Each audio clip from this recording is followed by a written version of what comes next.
누구를 섬기고 있나요? 라는 제목으로 역대기 7번째 말씀 여러분들과 함께 살펴봅니다. 지난 시간에는요, 솔로몬이 제사장적인 기도를 하나님께 드리면서 성전을 기도의 장소로 인식하고 있음을 드러낸다고 말씀드렸죠.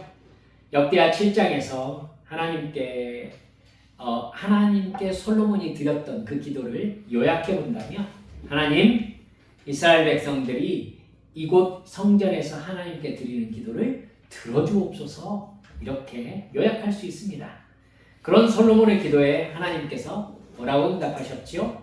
이제 이곳에서 하는 기도에 내가 눈을 들고 귀를 기울이리라, 이렇게 말씀하셨습니다. 성전이 하나님께 기도하는 장소라는 것을 하나님께서도 그렇다라고 응답하신 것입니다. 하나님이 자기 백성들, 자기 자녀들에게 죄사함의 은혜, 축복을 기도와 응답을 통해 소통하시면서 부어주시는 곳, 이곳이 바로 성전인 것입니다. 그런 성전의 역할은 지금의 교회에서도 이루어지고 있습니다. 여러분들, 그렇기 때문에 교회에 가서 기도해야지 라는 마음속에 이렇게 늘 가져주셨으면 좋겠어요. 교회에 가서 기도해야지. 어디든지 주님께서 기도하시면 들으세요. 주님께서도 골방에 들어가서 기도해라 라고 말씀하셨고요. 들어주세요. 그런데 여러분 경험해 보셨겠지만 하나님께서 기도의 장소로 구별하신 곳도 분명히 존재합니다. 그래서 그곳에서 기도할 때에 이상하게 기도가 열리는 부분도 있어요. 물론 여러분이 집에서 기도하는 그 기도의 장소가 하늘을 향해 열려진 성전이 되도록 하는 것 대단히 중요합니다. 물론 성전의 의미가 나 자신이 성전이라고도 말씀하셨잖아요. 즉 내가 하나님 앞에 어디서든지 주님하고 기도했을 때 내 마음속에 성령님의 그래 라는 응답이 들려오는 영적인 상태를 유지하는 것도 아주 중요해요. 그런데 저는 목사로서 여러분들에게 이렇게 말씀드려 봐요. 어디든지 성전이기 때문에 어디서든지 주님하고 부르는 곳이 예배의 장소가 될 수 있고 주님께서 임재하시는 예배의 장소가 될 수 있어요. 그렇다면 여러분들께 이렇게 여쭤볼 수 있어요. 그럼 우리가 모여서 기도하고 예배 드리는 이 교회라는 장소는 장소적 의미가 그닥 없는 건가요? 그래서 예를 들어서 우리가 상황에 따라서 여름 오지 않습니까? 바캉스 갈 수도 있는데 2박 3일 가기 위해서 주일 끼워가지고는 바닷가 가가지고 거기에서 간절하게 가정 예배 드리면 수영복 입고 얼마나 좋습니까? 라고 하면 여러분 어떠세요? 그쵸? 여러분, 맞는 것 같은데 아닌 것 같은 느낌 아시죠? 주님께서 의식으로 구별하신 예배 의식이 있어요. 그리고 내가 가서 예배하고 찬양 드리기를 원하는 장소가 있어요. 아마 그런 의미가 아니었으면 주님께서 누구를 만나게 하고 어느 곳에 가게 하시고 어느 시간에 그 사람과 무슨 일을 하게 만드시는 그러한 것들이 사실은 별 의미가 없어져 버리는 것이죠. 뭐하러 그러겠어요? 어디서든지 기도하는 그 자리가 주님이 임재하시는 자리고 말은 맞다니까요. 그리고 그렇게 하려고 노력해야 돼요. 우리가 가는 곳이 성전이 되게 해야 돼요. 그런데 그럴 때가 있고요. 그렇지 않을 때도 있어요, 여러분. 주님께서 우리에게 왜 여기에 있어? 라고 말씀하실 때도 분명히 있어요. 너 왜 여기에 있어? 그리고 내가 너 만나게 하는 사람이 있는데, 내가 너에게 준 사명이 있는 공동체가 있는데 라고 말하는 곳이 있습니다.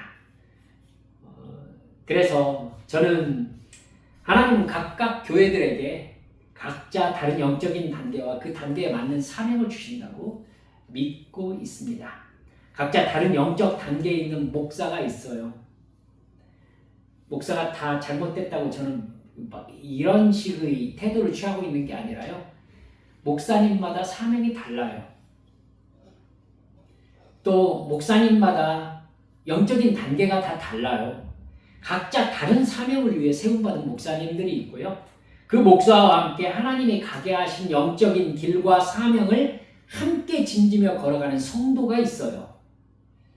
그래서 저는 성도마다 하나님께서 보내셔서 만나게 하시는 교회와 목사가 있다고 생각하고 있습니다. 정말 기도로 깨어있으면은 내가 도달해야 될 영적인 단계를 이끌어줄 목사와 공명하게 됩니다. 공명한다는 말이 이 말이죠. 이 양반하고 내가 신앙생활 해야 되겠구나. 여기 교회에 내가 있어야 되겠구나. 여러분, 그러한 깨어있음이 있어야 건물이나 어떤 목사님의 학력에 혹은 목사님의 유명세에 이런 거에 따라서 출석할 교회를 결정하지 않게 되죠. 여러분, 이런 부분은요, 영적인 법칙이 되게 확실해요. 그래서 저는 목사님이 아무리 애써도 그 교회에 오게 할 수 없는 성도가 있다는 걸 알고 있어요. 실제로 그래요. 그리고 그렇게 맞지 않는 짝이면은요, 마치 신발 전혀 맞지 않는 거 신은 것 같은 느낌. 그래서 여기가 아니구나 라는 생각이 드는 데가 있어요. 여러분, 어떤 양반은요, 불교에서도 그런 얘기 하더라고요. 어떤 스님이 나오고 맞는 스님인지가 있대요. 사탄도 그래요. 사탄도 영적인 세계라는 게 있습니다.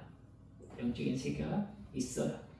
그러니까 여러분, 내가 깨어 기도하며 하나님과 소통하고 있는가? 그걸 점검하시되 저분하고 혹은 저 교회에서 들리는 말씀에 의해서 내 영혼이 열리는가 확인하셔야 돼요. 확인하셔야 돼요. 여기에 육체의 편리함, 편안함, 인간관계가 끼어들어 버리면요, 여러분 실수하게 됩니다. 실수하게 돼요. 그런 원칙은요, 영적으로 대단히 엄격하다고 저는 경험했습니다. 여러분, 그 목사님과 함께 감당해야 될 영적인 사명이 있다는 것을 점점 더 그 교회에서 신앙생활하면서 느껴가셔야 됩니다. 그게 아니면은 하나님께 깊이 여쭤봐야 돼요. 하나님, 제가 하나님과 더 깊은 관계로 나아가기 위해서 어떻게 해야 됩니까? 물어보셔야 됩니다. 그 부분에 있어서 하나님의 역사하심이 세밀하기 때문에 깊이 기도하면서 하나님의 평안한 인도하심에 순종하는 영적인 명석함이 있으시기를 여러분들께 바라봅니다. 여러분, 성전을 세운 솔로몬이 죽습니다. 그의 아들 르호보암이 왕위를 물려받습니다.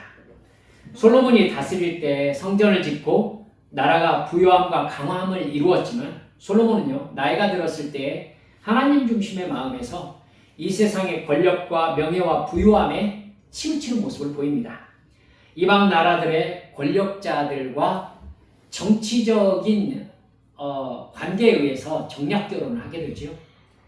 여러분, 이방 여인이 솔로몬의 부인이 된다는 것은요, 신앙적으로 대단히 위기라는 걸 아셔야 됩니다.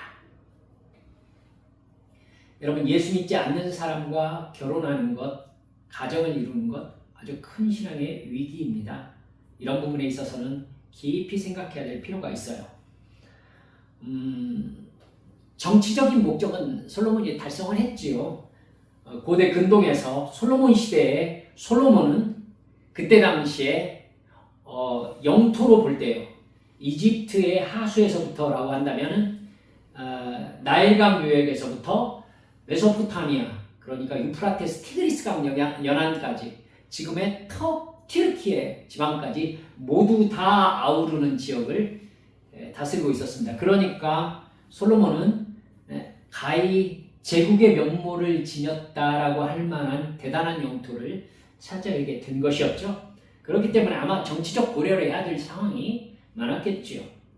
하지만 그렇게 해가지고 정략 결혼한 그 나라의 공주가 솔로몬과 결혼한다는 것은요, 부인이 되어주는 것이 되겠죠. 부인이 되어주는 겁니다. 그렇기 때문에 그 공주들은 솔로몬에게 자기들의 지분을 요구하게 되어 있습니다. 자기 나라의 종교를 그대로 가져오지 않습니까? 그렇기 때문에 솔로몬은 그 여인과 결혼하기 위해서 그 여인이 섬기던 우상신상을 세워주어야 했습니다.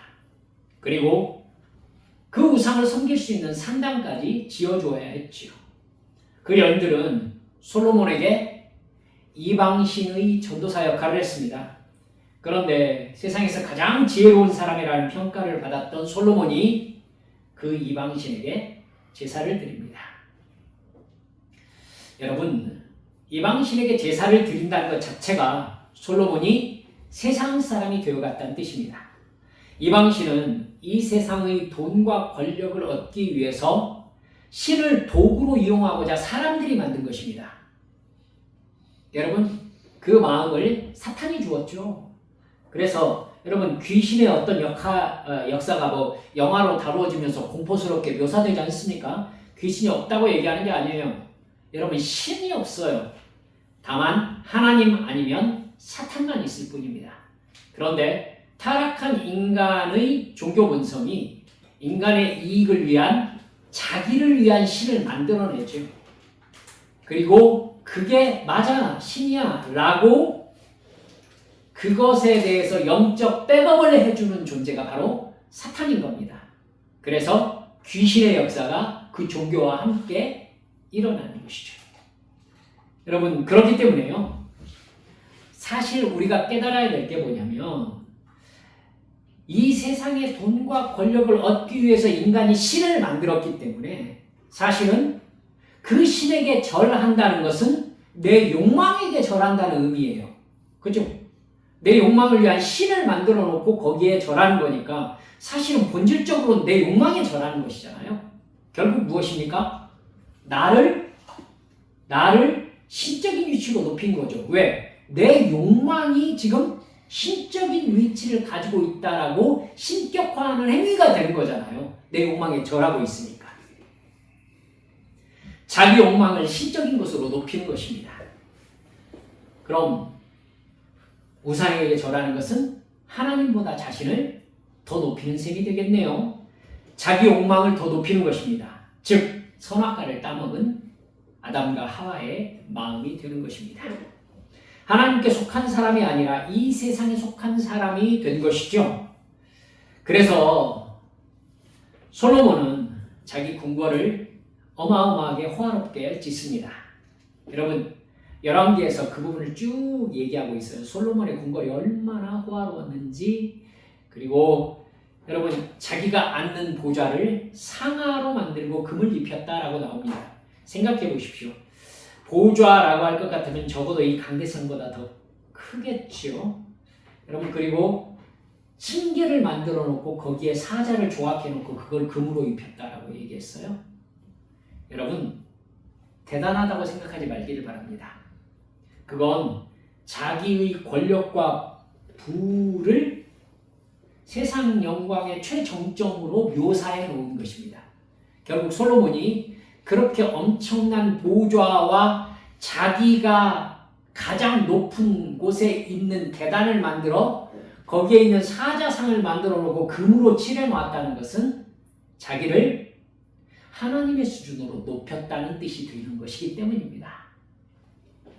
하나님은 자기를 숭배하게 만드는 장치에 집중하고 있는 솔로몬의 마음을 꿰뚫어 보십니다. 그리고 두 번이나 솔로몬에게 나타나셔서 다른 신을 따르지 말아라, 열왕기상 11장 9절에 나오죠. 그러나 솔로몬은 하나님의 말씀에 순종하지 않습니다. 자기를 만드시고 여러분 왕위에 올리시고 지혜를 주시고 부와 권력을 주신 분이 여호와 하나님이십니다. 그런데 그분에게 순종하지 않는다? 무슨 뜻입니까? 이게 인간의 어리석음입니다. 신은 없어요. 신은 오직 여호와 하나님밖에 없습니다. 근데 그 여호와 하나님을 거절하고 나를 위하여 만든 신에게 경배한다. 결국 자기 왕권을 자기가 부정하는 셈입니다. 하나님이 주셨잖아요. 하나님이 주신 왕권을 부정하는 것이고 하나님이 주신 지혜를 부정하는 것입니다. 하나님께서 나에게 주신 부와 권력을 부정하는 것입니다. 하나님이 주신 것인데 하나님을 섬기지 않으면 여러분 하나님께서 주신 하나님이 주신 것들이 자기 것이 되지 못하게 만드는 것이잖아요. 우상 숭배를 하는 사람들이 그 생각을 못합니다. 하나님은 솔로몬에게요. 열왕기상 11장 11절에서 13절에서 이렇게 말씀하십니다. 네가 이러한 일을 하였고 내 언약과 내가 너에게 명령한 내 법규를 지키지 아니하였으니 내가 반드시 네게서 왕을 떼어서 네 신하에게 주겠다. 다만 네가 사는 날 동안에는 내 아버지 다윗을 보아서 그렇게 하지 않겠지만 내 아들 때에 이르러서는 내가 이 나라를 갈라놓겠다. 그러나 이 나라를 갈라서 다 남에게 주지는 않고 나의 종 다윗과 내가 택한 예루살렘을 생각해서 한 지파만은 내 아들에게 주겠다. 그리고는요, 하나님은 여로보암이라는 사람에게 유다 지파와 베냐민 지파만 제외하고 이스라엘 10지파의 왕이 될 것이라고 그에게 여러분 예고를 해주십니다. 그 사실을 솔로몬이 알았겠어요? 몰랐겠어요? 솔로몬이 나름대로 지혜왕 아니겠습니까? 여로보암을 잡아 죽이려고 합니다. 참 그렇죠. 여러분 똑같은 일을 누가 겪었어요? 똑같은 일을 자기 아버지 다윗이 겪었어요. 자기 아버지 다윗이. 참. 여로보암이 솔로몬이 자기 죽이려 하자 이집트로 도망을 갑니다. 그런 상태에서 솔로몬이 죽어요. 하나님이 작정하신 솔로몬 아들의 때가 된 것입니다. 르호보암이 왕위에 오르자 솔로몬 때에 하나님께서 북이스라엘 10지파의 왕이 되게 할 것이라고 예고하신 여로보암이 이집트에서 귀국합니다. 여로보암은 이스라엘 사람들과 함께 르호보암에게 나아갑니다. 르호보암이 왕위에 올랐으니까. 가서 당신의 아버지 솔로몬 왕이 우리들에게 무거운 부역과 세금을 바치게 하였습니다. 이걸 가볍게 해주시면 우리가 당신을 왕으로 섬기겠습니다. 이렇게 얘기합니다. 여러분 이 정치 행태를 잘 기억하셔야 돼요. 이스라엘은 본래부터 각 지파 공동체였지 않습니까? 그러니까 본래적으로는 지파장의 통치를 받는 그러한 입장이에요. 그러니까 12지파의 지파장들 연합체가 장로들의 모임입니다. 그러니까 지파들이 상당한 자치권을 가지고 있는 상태인 거예요. 그리고 일단 다윗과 솔로몬이 통합왕국을 이루긴 했지만 근본적으로 시작은 어디에부터였죠? 다윗이 맨 처음에 왕이 된 곳이 어디였어요? 헤브론에서 왕이 됐죠. 헤브론에서 유다 지파의 왕이 되었어요. 그리고 이스라엘 나머지 지파가 나중에 당신이 우리 통합 왕이 되어 주십시오 해가지고 왕이 된 거거든요. 그럼 결국은 지금 이스라엘의 다윗과 솔로몬과 르호보암은 본질적으로는 유다의 왕인 겁니다. 유다의 왕.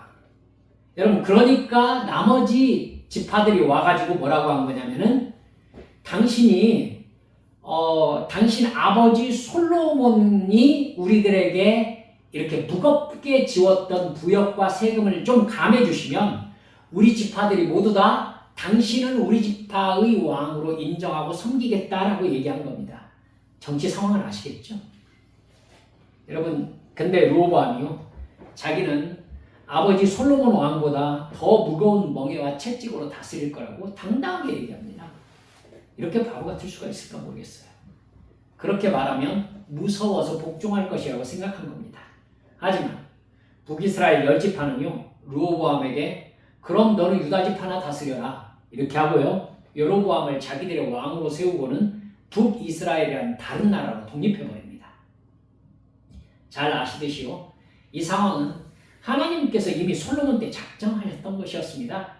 아버지 솔로몬의 죄악 속에서 자라난 르호보암은요 자기가 다스리는 이스라엘 백성들을 다스릴 만한 신앙적 겸손함과 인격이 갖추어지지 않은 왕이었던 겁니다. 르호보암은 여로보암과 북이스라엘 10지파들과 전쟁을 벌여서 나라를 통합하려고 합니다. 그런데 하나님께서 막으세요. 이게 내가 작정한 일이다 라고 막으십니다. 그렇게 나라는 나누어지고 르호보암은 남유다의 왕으로만 인정받게 됩니다. 하나님이 그런데 예루살렘과 다윗 왕을 생각하셨어요. 여러분, 하나님의 생각은 기억하셔야 돼요. 예루살렘과 다윗의 후손을 통하여 예수님이 오게 하시려는 것이 궁극적인 목적이잖아요. 그렇기 때문에 여러분, 르호보암이 비록 그리했지만 남유다의 예루살렘과 르호보암 왕을 지켜주십니다. 그래서 남유다가 안정을 되찾죠. 그런데 역대하 12장 1절을 보면은 바보 같은 짓을 또 해요. 르호보암의 나라가 견고하고 세력이 강해짐에 그가 여호와의 율법을 버리니 온 이스라엘이 본받았다. 솔로몬의 범죄와 똑같죠. 실제로 이스라엘의 왕은 본질적으로 하나님이십니다. 하나님이 선택하신 다윗 왕의 후손인 솔로몬, 그의 아들인 르호보암에게 권력과 그것을 유지할 부를 주신 분이 하나님이십니다. 그 하나님을 버리고 하나님의 명령에 불순종한다는 것 자체가 자기의 직업을 부인하는 것이라는 걸 이스라엘은 몰라요. 여러분, 쭉 거슬러 올라가 보세요. 이스라엘 백성들이 가데스 바네아에서 어떻게 하죠? 여러분, 깨달으셔야 돼요. 아침에 하늘에서 내린 만나를 먹었어요. 그리고 바위가 깨뜨려져 가지고 쏟아져 나오는 물을 마셨다고요. 이것 자체가 기적이잖아요. 하나님께서밖에 주실 수 없는 기적이거든요. 그런데 거기에서 뭐라고 하느냐면 이집트로 돌아가자. 하나님이 왜 우리를 여기까지 인도하셔서 우리가 저 가나안 족속들에게 다 죽게 하시는가? 여러분, 무슨 상황이 벌어지는지 아시죠? 지금 자기들의 이 위치, 자기들의 현 상황을 부인하는 것, 여기까지 인도해 오신 하나님을 떠나는 것, 이것 자체가 지금 자기들의 존재를 부인하는 거예요. 자기들이 지금 하나님의 역사가 아니면 지금이라는 시간 속에 살아있을 수 있었어요? 어떻게 그럴 수 있었어요? 하나님이 그걸 가르쳐 주시려고 매일매일 만나를 주셨어요. 여러분, 일주일에 하나씩 준 게 아니라요. 매일 주셨어요. 매일. 그리고 그 양식을 그날밖에는 먹지 못하게 하셨어요. 다음 날에는 벌레가 생기고 썩었다고 나오거든요. 왜죠? 하나님이 너의 일거수일투족 모든 시간을 책임지고 계시는 하나님이시라는 걸 확실하게 가르치시기 위해서입니다. 그러니까 지금 네가 존재하고 있는 이 존재 자체가 하나님의 은혜다라는 걸 매일매일 경험하게 하신 것입니다. 그럼 여기에서 자기 인생에 하나님을 제거한다는 것이 무슨 의미예요? 자기를 제거하는 거예요. 자기를. 기억하셔야 돼요. 솔로몬이 저지른 바보 같은 짓이 바로 그 짓이고요. 여러분, 르호보암이 저지른 바보 같은 짓이 바로 그 짓이었어요. 역대기는 구체적으로 르호보암과 유다 백성들의 죄악을 언급하지 않았는데 열왕기상 14장 22절에서부터 보면 이렇게 나와요. 유다가 여호와 보시기에 악을 행하되 그의 조상들이 행한 모든 일보다 뛰어나게 하여 그 범한 죄로 여호와를 노엽게 하였으니 이는 그들도 산 위에와 푸른 나무 아래에 산당과 우상과 아세라상을 세웠습니다. 그 땅에 또 남색하는 자가 있었고 여호와께서 이스라엘 자손 앞에서 쫓아내신 국민의 모든 가증한 일을 본받아 무리가 행하였다. 이렇게 나와요. 이래서 그 아버지의 그 아들이라고 하는가 보다 라는 생각이 들 정도입니다. 솔로몬이 뿌린 죄의 씨앗이 아들에게도 이어지고 있는 것입니다. 하나님의 자녀들, 하나님의 백성들, 하나님의 사명자가 하나님을 버리고 세상과 불순종으로 달려가는 이유는 딱 한 가지입니다. 하나님의 말씀을 순종하는 것보다 자기 욕망을 이루고 싶은 겁니다. 선악과를 따먹은 이유가 똑같아요. 즉 하나님보다 자기 육체의 욕망을 이루면서 누리는 쾌락과 재미가 더 좋은 겁니다. 아담의 마음이죠. 그래서 불편한 하나님을 버리고 자기들의 이익을 위해서 만든 우상을 신이라고 하는 겁니다.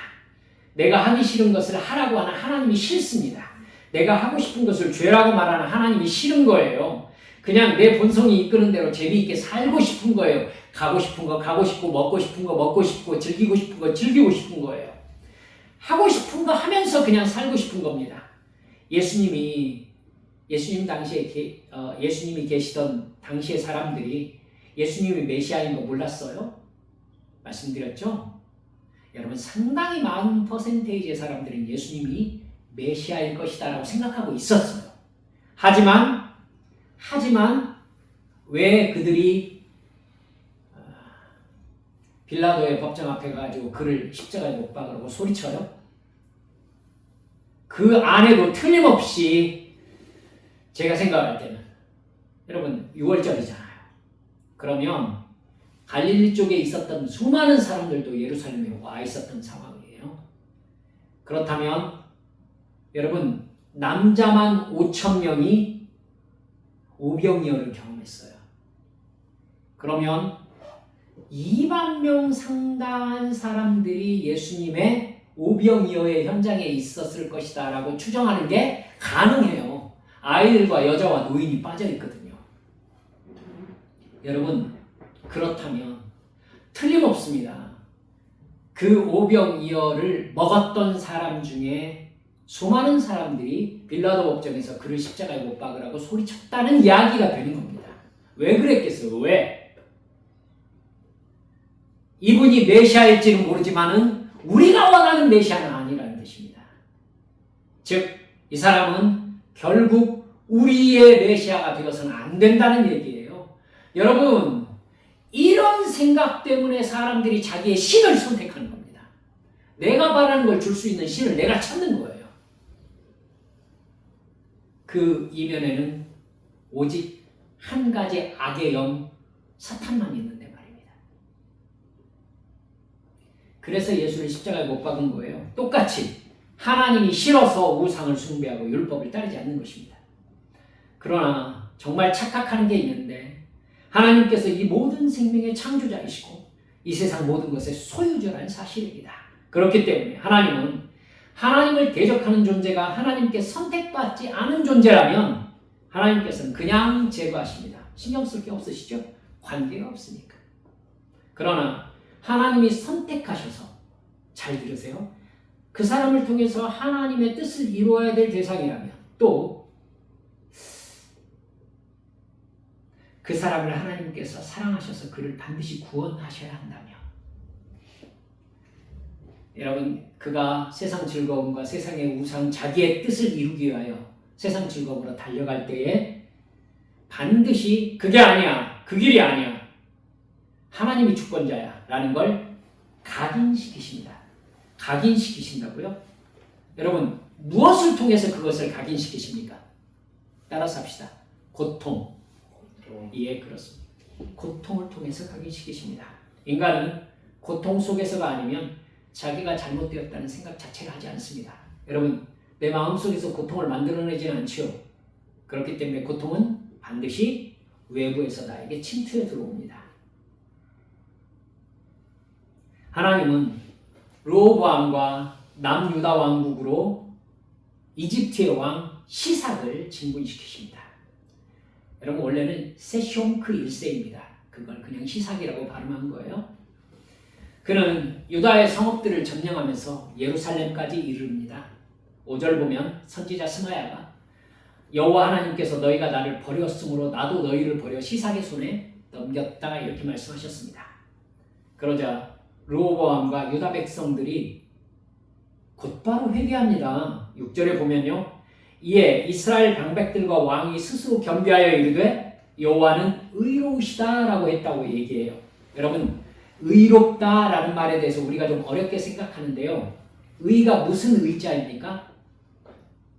의가 의로울 의자예요. 이러면 도대체 무슨 말인가 싶죠. 의라는 말을 얘기해달라 했더니 의로울 의자라고 설명하면 어떻게? 옳을 의자예요. 옳을 의. 옳다. 여러분, 여호와는 의로우시다라는 말은 지금 여호와 하나님이 하시는 일이 옳다는 뜻입니다. 이건 상당한 깨달음이에요. 내가 지금 내 스스로 극복할 수 없는 고통스러운 상황에 이르렀잖아요. 예루살렘을 시삭이 둘러쌌습니다. 예루살렘이 함락되면 유다가 끝나는 상황이에요. 이 상황에서 너희들이 하나님을 버렸기 때문에 하나님도 너희를 버렸다라는 말을 듣고 사람들이 뭐라고 했냐면 여호와께서 옳으시다라고 말한 겁니다. 지금 이 상황이 맞다, 옳다라고 한 겁니다. 그럼 누가 틀린 거예요? 누가 틀린 거예요? 내가 틀렸다. 이게 겸손입니다. 하나님 앞에서 하나님이 옳으십니다. 여러분, 이거 얘기하기 좋아요. 근데 고통 속에서 이 말하기가 쉽지가 않아요. 고통이 닥쳤는데 이 고통이 옳습니다, 하나님이라고 얘기하는 게 겸손이에요. 하나님, 당신의 뜻을 이루세요. 이 뜻이거든요. 하나님께서 그 모습을 보십니다. 너희가 이렇게 잘못을 뉘우치니 내가 너희들을 멸하지는 않겠다. 하지만 구원을 받기는 해도 아주 가까스로 구원을 받게 하겠다. 여러분, 우리가 이런 상황에 놓일 수 있기 때문에 잊지 마세요. 가까스로 구원을 받게 하겠다. 내가 시삭을 시켜서 내 분노를 예루살렘에 다 쏟지는 않겠다. 예수님이, 하나님께서 굉장히 많이 분노하셨는데 그걸 다 쏟지는 않겠다는 거예요. 그러나 너희들이 이집트 왕 시삭의 종이 되어 보아야 나를 섬기는 것과 세상 나라들을 섬기는 것이 어떻게 다른지 알게 될 것이다. 이렇게 얘기하세요. 9절 보면 이집트 왕 시삭은요, 예루살렘에 들어옵니다. 그래서 여호와의 전 보물과 왕궁의 보물들을 모두 빼앗습니다. 솔로몬이 만든 금방패도 빼앗습니다. 여러분, 어떤 영적인 의미가 있는 것인지 알겠죠? 그게 하나님의 뜻이 아니었다는 뜻이에요. 솔로몬 성전의 보물과 솔로몬의 부를 모두 이집트에게 빼앗긴 것입니다. 하나님께서 하나님을 배반한 너희들이 가지고 있는 성전의 금 보물들이 의미가 없다고 보신 것입니다. 하나님이 말씀하시는 말씀의 포인트는 두 가지입니다. 하나는 너희가 나를 버리면 나도 너희를 버린다는 거예요. 우리는 하나님의 자녀들입니다. 하나님의 자녀들은 이 세상 사람들과 전혀 다르게 사는 사람들이에요. 예수 그리스도 십자가 대속의 죽음과 부활을 믿음으로 나 또한 옛사람의 정욕과 욕망을 십자가에 못 박았습니다. 하나님의 자녀로 부활한 새 사람이 되었습니다. 그렇기 때문에 여러분, 우리들의 가치관은 세상 사람들과 다른 게 당연하다는 거예요. 성경의 관점입니다. 내 생명뿐만 아니라 이 세상 사람들의 모든 생명의 주인이 하나님이시라는 거죠. 특별히 구원받은 내 삶의 모든 요소들은 하나님의 인도하심의 결과라는 걸 믿는 사람들이 하나님의 사람들입니다. 여러분, 이걸 잊지 마셔야 돼요. 내가 경험하는 어떤 고통이 있습니다. 이 고통, 여러분, 마귀가 준 겁니까? 마귀가 줄 수도 있겠죠. 하지만 나를 하나님께서 마귀에게 던져버린 겁니까? 아니에요. 마귀가 시험하게 하시더라도 그 시험이 누구의 손에 있다는 거예요? 하나님의 손에 있다는 것입니다. 예를 들면 욥이 사탄의 시험을 받았죠. 근데 사탄은 욥을 시험하겠다고 하나님께 허락받았어요. 그러면 욥을 시험한 존재가 사탄이지만 이 모든 상황이 하나님에 의해서 통제되고 있다는 뜻입니다. 그렇죠? 그렇기 때문에 하나님을 믿고 그분을 따르는 사람들은, 예수님의 사랑을 하나님께서 내 아버지라고 진짜 믿고 있는 사람들은, 여러분, 내가 고통을 당할지라도 혹은 사탄의 시험이 있다 할지라도 여러분, 이 모든 상황의 본질적인 통제자가 하나님이시라는 걸 믿고 있는 거죠. 그렇죠? 여러분, 그렇기 때문에 어떤 상황에서든지 내가 확인해야 되는 건, 나는 지금 하나님께서 나를 사랑하시는 것을 믿고 있는가? 라는 부분이에요. 여러분, 대부분 하나님께서 누군가를 시험하셔가지고는 그의 믿음을 흔들어 놓을 때에는요, 그 사람은 하나님이 나를 사랑하지 않으시는가 봐 라는 생각을 하게 돼 있어요. 그렇기 때문에 사실은 역으로 보면 그 시험이 온 거예요. 하나님이 나를 사랑하지 않으시나 봐. 여러분, 제가 욥기를 얘기하는 게 사실 조심스러워요. 제가 더 깊은 의미를 다 알지 못한다라는 생각을 가지고 있기 때문에. 하지만 여러분들께 말씀드릴 수 있는 것은 이거예요. 욥이 분명히 자기가 하나님의 사랑을 받고 있고 하나님의 은혜를 받고 있는 사람이라는 걸 알고 있었어요. 그런데 하나님께서 그에게 정말로 견디기 힘든 시험을 주셨을 때 욥은 하나님께 따져요. 하나님, 제가 뭘 잘못했지요? 하나님 저를 사랑하시는 게 맞습니까? 라고 얘기를 하거든요. 여러분, 이걸 뒤집어 놓고 생각해 보면 이 사람이 어떤 상황에 있었는지 이 질문을 하지 않을 만한 사람이라면 이 시험이 필요가 있었을까라는 생각을 하게 되는 겁니다. 이해가 갔습니까? 사랑하는 여러분들, 꼭 깨달으시기 바라요. 내가 어떤 상황을 맞이해도 내 인생의 본질적인 통제자가 하나님이시다. 그리고 그 동기는 뭐다? 사랑이다. 내가 지금 견디기 힘든 상황에 놓여 있다 할지라도 이 상황의 이면에 있는 하나님의 뜻은 나를 향한 사랑이다. 여러분, 욥을 그렇게 엄청난 시험 가운데 두셨지만 그때 하나님이 욥을 사랑하지 않으셨습니까? 욥을 사랑하고 계셨어요. 욥이 그 시험을 뚫고 나오기를 기다리고 계셨어요. 그 시험을 뚫고 나와서 본질적으로 하나님을 사랑하게 되기를 기다리셨어요. 여러분, 그거예요. 그렇기 때문에 내 인생은 예수님의 영이신 성령께 붙잡혀서 예수님의 계명에 순종하는 것이 가장 밑바닥 본질이에요. 가난하든지 힘들든지 그건 두 번째 문제예요. 가장 중요한 것은 내가 지금 하나님의 뜻대로 살고 있는가 하는 겁니다. 이 세상의 천방금과 바꿀 수 없는 천국을 향해 가고 있다는 그 사실이 가장 중요하기 때문이에요. 근데 내 육체의 만족과 쾌락에 우리가 마음을 빼앗기는 겁니다. 르호보암처럼. 예배와 기도로 하나님과 함께하는 시간보다 내 재미와 세상 사람들과의 관계와 계획이 더 중요합니다. 그리고 하나님께 대해서 실증을 냅니다. 여러분, 그런 사람에게 보통 내 눈앞에 있는 상황이 더 중요합니다. 돈과 내 이익이 더 중요하죠. 세상 즐거움과 세상 자랑에 눈 멀어서 영적인 맹인 상태에 들어가게 되는 것입니다. 그렇게 하나님과 멀어지면 하나님을 사랑하는 게 아니라 그 사람은 징계받지 않을 만큼 계산이 선 종교 행위의 의무를 행할 때가 너무나 많아요. 이 정도는 해야 벌 받지 않겠지? 적어도 징계받지 않을 정도는 행해야 되겠지? 기도 그 정도 하시고 감사 그 정도 하시고 예배 그 정도 드리시고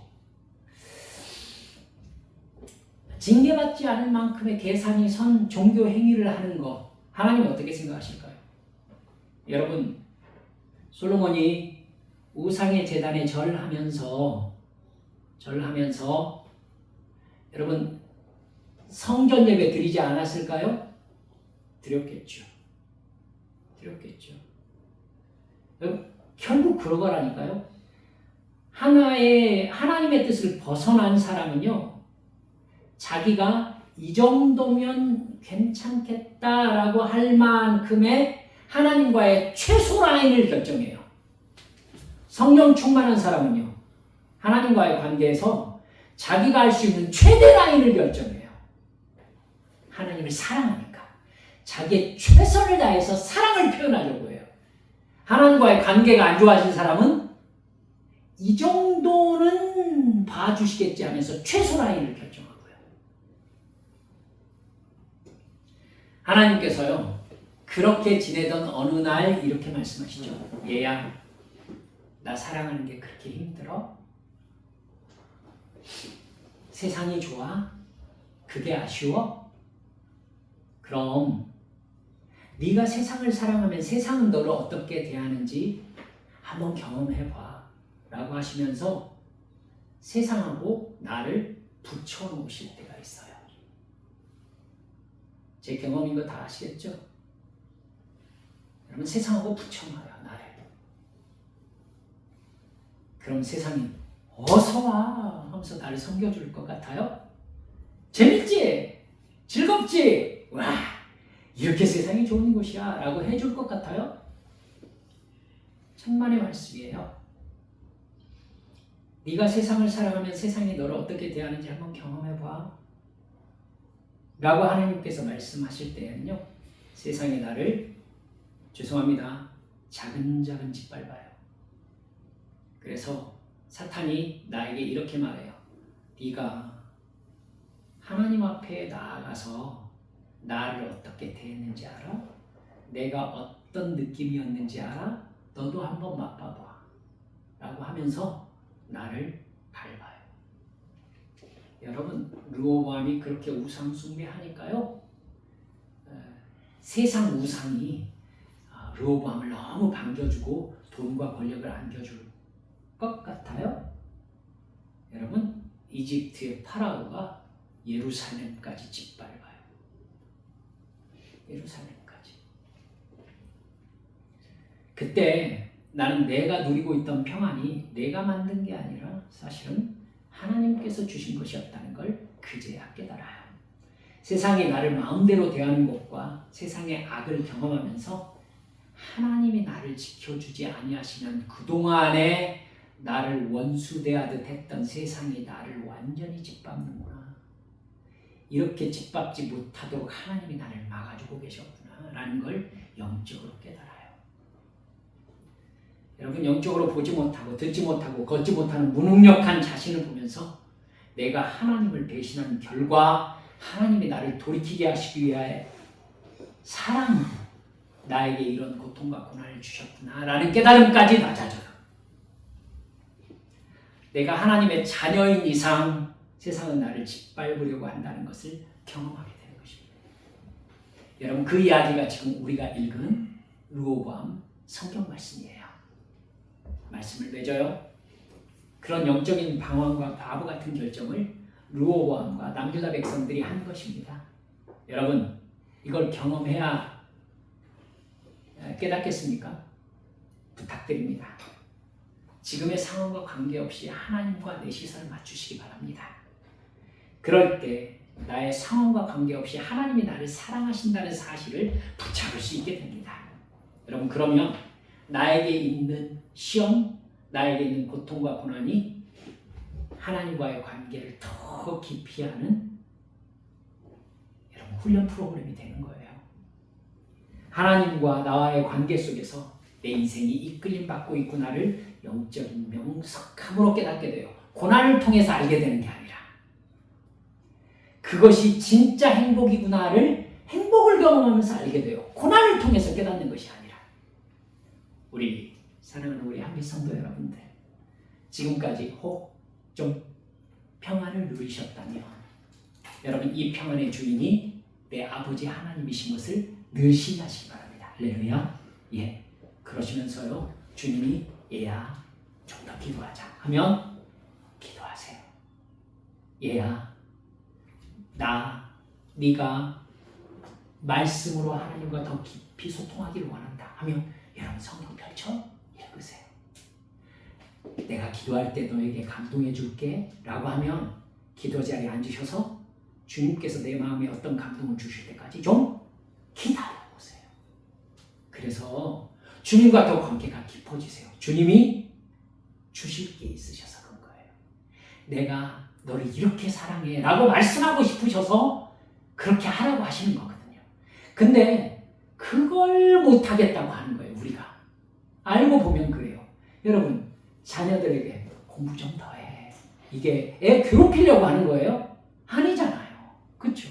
공부 좀 더 해. 그러면 공부하고 나면 엄마는 어떻게 해요? 여러분 맛있는 거 해주잖아요. 용돈도 더 주고 싶잖아요. 더 이뻐해 주고 싶잖아요. 그렇죠? 이게 여러분 너무 간단한 일인데 그걸 우리도 못해요. 믿음이에요 이게. 세상 쪽으로 우리가 가면 세상이 우리를 반겨주지 않습니다. 가지 마세요. 세상은 우리를 차근차근 짓밟아요. 다시는 하나님께 못 가게. 그 사람이 하나님께 가면 경험하셨어요? 민망해가지고 기도를 못해요. 사탄은 가봐야 소용없어. 너는 찍혔어. 저 그 음성 극복하느라고 정말 힘들었어요. 넌 찍혔어. 넌 불순종한 인간이야 이놈아. 예전처럼 말끔하게 정말 하나님께서 내 죄를 사해 주셨어라는 탁 짐 털어버린 마음으로 하나님을 사랑한다고 말을 못해요. 말을 못해. 내가 한 짓이 있어가지고. 그러지 마세요. 저 보세요. 그러지 말아요. 사랑하는 여러분들, 하나님께서 우리에게 주신 축복으로 하나님의 사랑 경험하시기를 주 예수님의 이름으로 축원합니다. 이 시간 주님 앞에 함께 기도하십시다. 성경은요, 이 르호보암이 겪은 일들을 통해서 하나님이 죄를 어떻게 다루시는지를 우리에게 여러 번 가르치십니다. 근데 계속 반복되고 있잖아요. 우리 인생도 마찬가지입니다. 우리도 깨닫고 또 실수하고 또 잘못하고 또 죄짓고 또 반복합니다. 다시 돌아오고. 여러분, 그래서 오늘 또 우리 다시 다시 다짐하는 겁니다. 주여, 기도하겠습니다. 주여, 주님을 사랑하겠습니다. 더 가까이 가겠습니다. 이 시간, 일주일 시작하는 시간에 깨어 기도하며 우리 주님 섬기겠다고 우리 소리내 하나님 앞에 함께 기도하십시다. 기도합니다. 아버지 감사합니다.